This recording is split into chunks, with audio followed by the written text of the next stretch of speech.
Section 2.6, I'm sorry, which agreement? Is this the operations of the development? operations and maintenance. Okay, very good, thank you. 2.6? Yes.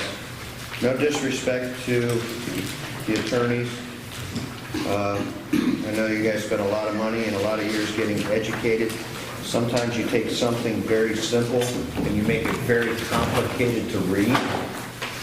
You had a lot of big words, a lot of ifs, ands, and buts. It kind of compares it to like reading the Bible.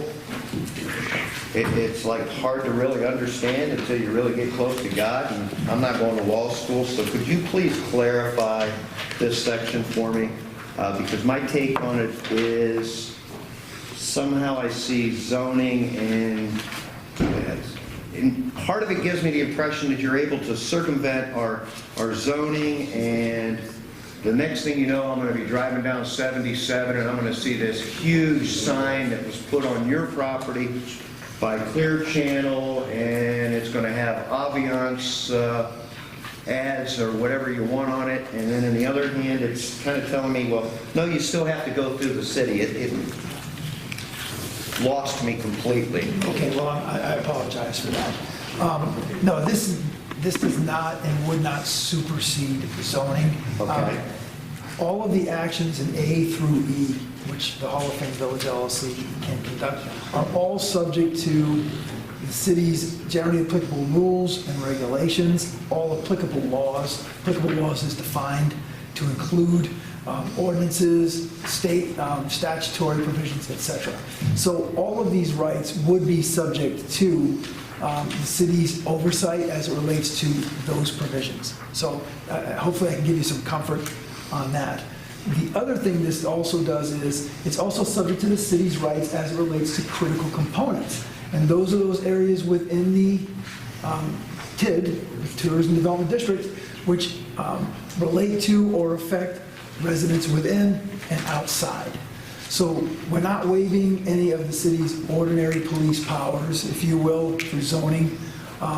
Those would all still apply. The city's permitting powers would still apply, and the critical component rights would still apply.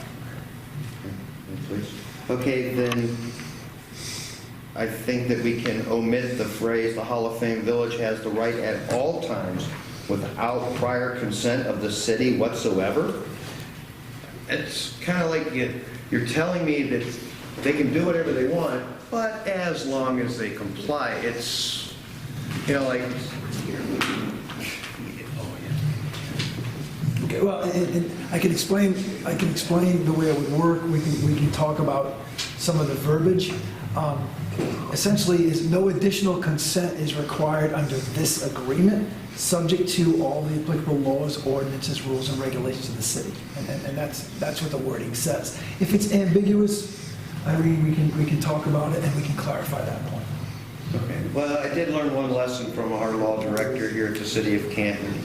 He says, watch out for the little words, like may, might, shall. They'll screw you every time. All right, I'm sorry. You know? Yeah, I'm good with that one. Anyone else?